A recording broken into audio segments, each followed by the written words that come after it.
De las tierras altas y aquí estamos ya en las tierras bajas. Las tierras altas probablemente ya habéis escuchado toda la historia de los clanes. Allí en las tierras altas, aparte de geológicamente, geográficamente, que eran dos Escocias diferentes, las tierras altas y las tierras bajas también eran dos Escocias totalmente diferentes desde el punto de vista cultural, histórico, social.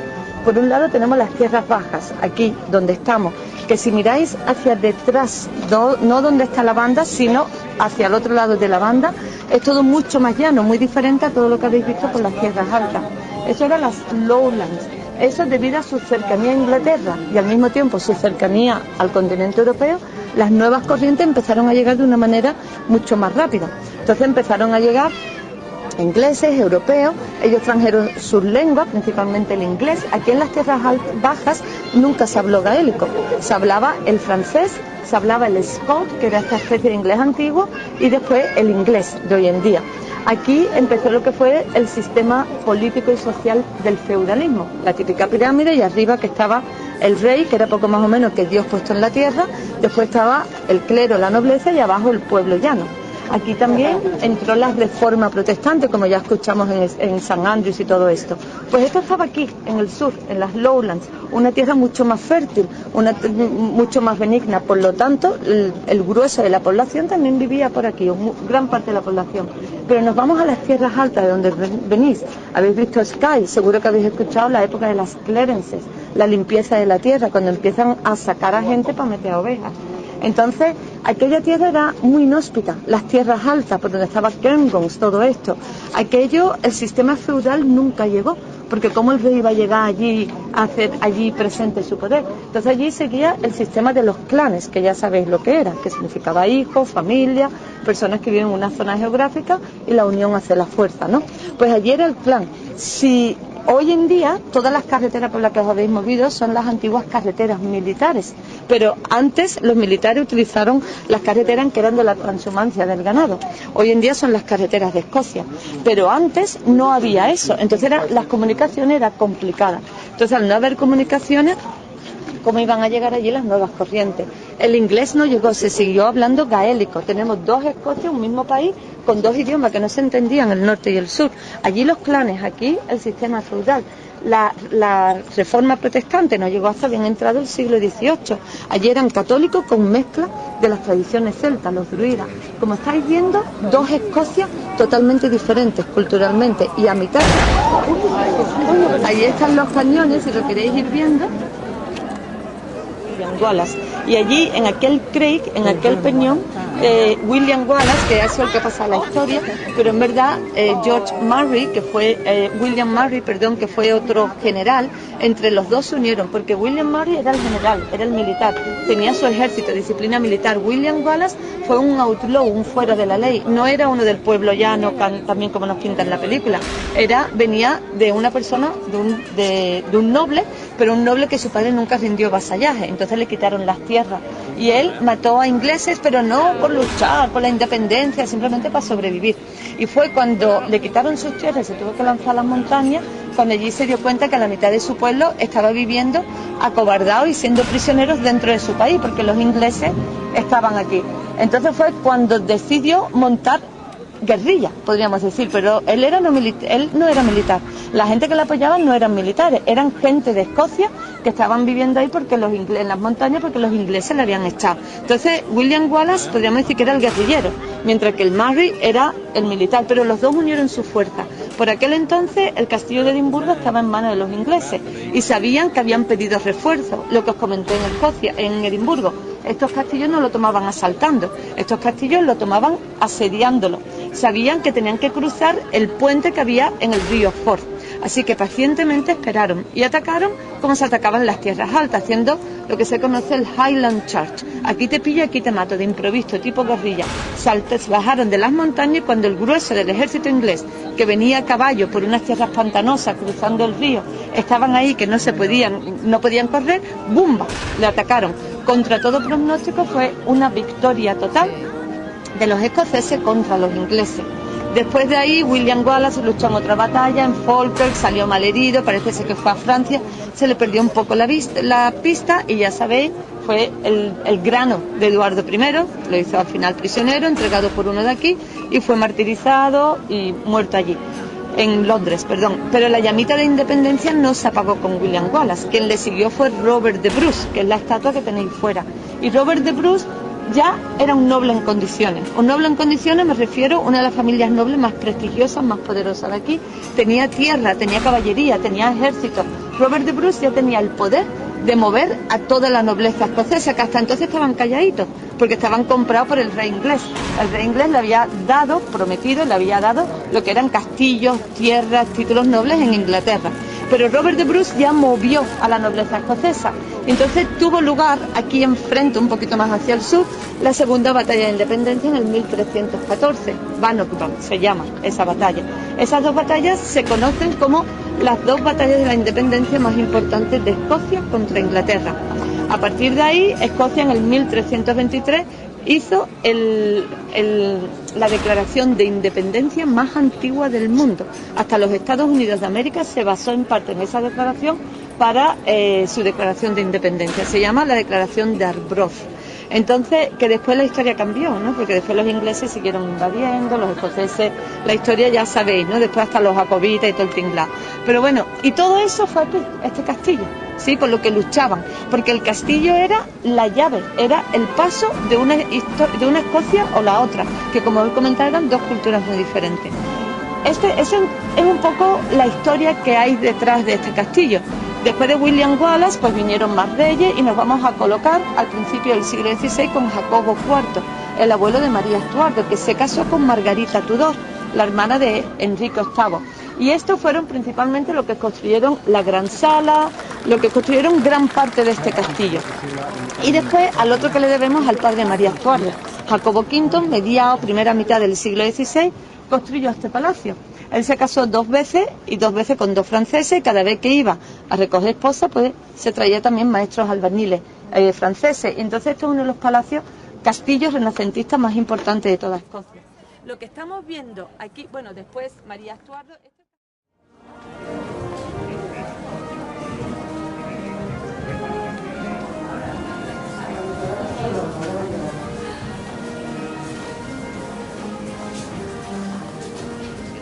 Hasta hace poco se pensaba que la primera talla allí arriba, a mano derecha, que es una estatua femenina desnuda, se pensaba que era una guerrera pictas. ¿Habéis escuchado sobre los pictos?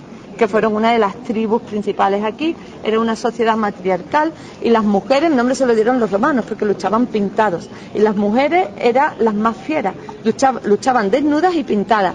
Otra cosa de Braveheart, el corazón valiente, eso de que pintaban azul y blanco, ¿de dónde sacaban el azul? Imposible. Entonces sí es verdad que los pictos luchaban pintados con tatuajes, pero eran más tatuajes como negros y marrones que sacaban pues de la tierra, de las rocas, de las cortezas. Y pictos viene de los hombres pintados, que fue el nombre que los romanos le dieron. Y las mujeres eran las más bravas. Ustedes imaginaos, cuando los romanos llegaron aquí se encontraron con los pictos, un shock. Las mujeres desnudas, tatuadas, luchando, pero los pictos, cuando se encontraron con los romanos, eran como extraterrestres también, eran dos culturas totalmente diferentes. Se pensaba que era una guerrera picta, pero ahora se sabe que es Venus, ¿sí? Total, que esto se piensa que son diferentes figuras históricas y algunos dioses, pero no se sabe exactamente lo que son.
sistemas militares.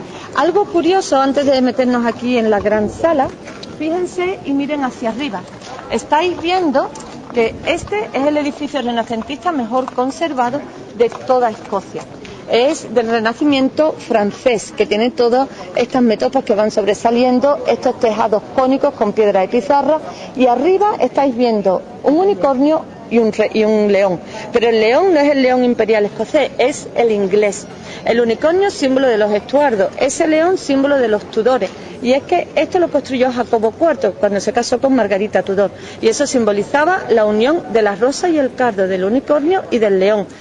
Entonces, este edificio que tenemos justo aquí enfrente vuestro, ¿sí? No sé si sabéis exactamente qué es, mirándolo, si tenéis una idea, pero esta es la capilla.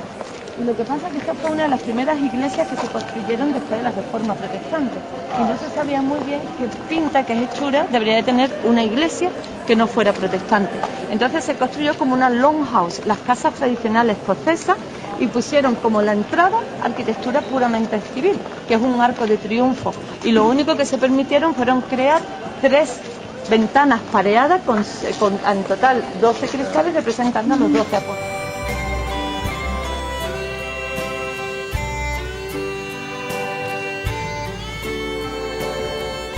De hecho, vais a ver que es totalmente moderno y contemporáneo, del 1996, porque esto era el almacenamiento de pólvora y el techo se quemó no se sabe cuándo.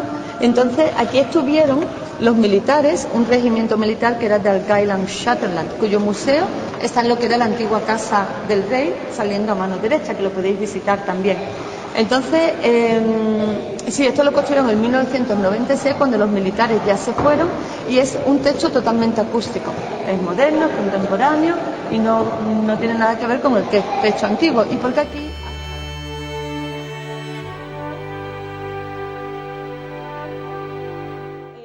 El rey entraría ahí y se sentaría donde algunos de ustedes se están haciendo fotos. Todo esto es una réplica, ¿sí?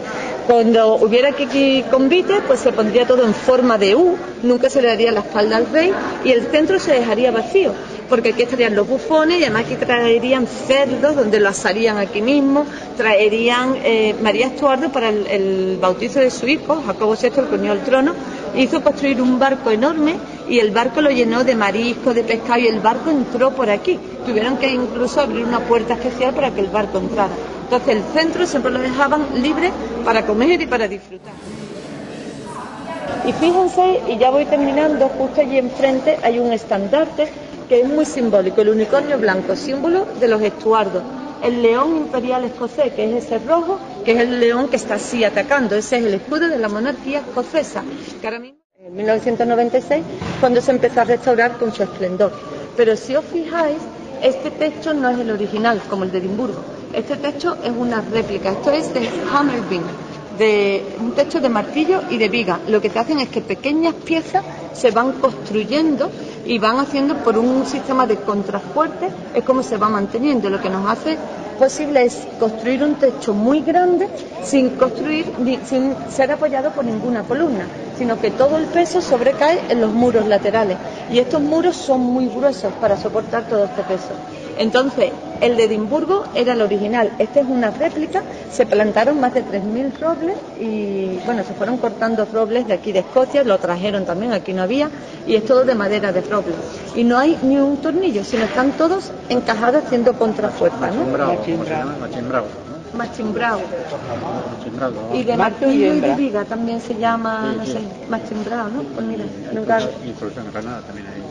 Sí, entonces mirad, esto era, sí, donde hacían todo el convite, los reyes entrarían. Si miráis allí enfrente a mano derecha hay un cortinaje, y ese cortinaje nos llevaría a...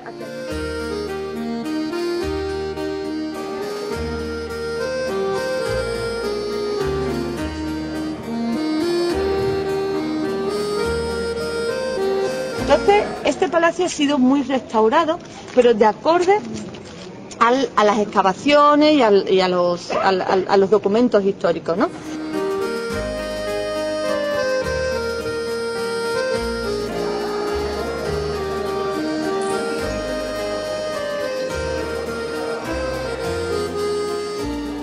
Principalmente vais a ver las chimeneas, que son las originales, vais a ver la habitación del rey, que tiene una cama con el dorsal, pero no tiene nada el dorsal, no tiene ni colchón, porque el rey Jacobo V nunca llegó a habitar este palacio. Y después la siguiente habitación, que es la que está más ricamente decorada, son las habitaciones de María de Guise, que fue la que vivió aquí con María Estuardo siendo niña. Entonces vais a ver que las dos habitaciones, tanto su dormitorio privado como su salón del trono de María de Guise, los dos están decorados, uno con telas de seda y el otro con una serie de tapices del unicornio. El unicornio fue el símbolo de pureza, de fortaleza, que adoptaron los Estuardos. Y antiguamente, no sé si os comenté, que eran los tapices lo que decoraban las casas, los castillos y todo esto, porque eran más caros incluso que los cuadros.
Estas escaleras hacia arriba hay un museo de unos rosetones enormes de madera de roble, y estos rosetones tienen bustos, y estos bustos eran como retratos fotográficos de la época del rey Jacobo V. Entonces está el rey, están las reinas, están las damas de honor, están los bufones, están las cortesanas, están los aristócratas, y lo fueron cavando en la misma época. Entonces esos relieves, lamentablemente, esos rosetones lamentablemente han desaparecido mucho, pero los pocos originales que quedan están ahí en el museo. Después, en la segunda habitación del palacio vais a ver arriba estos rosetones, pero son réplicas.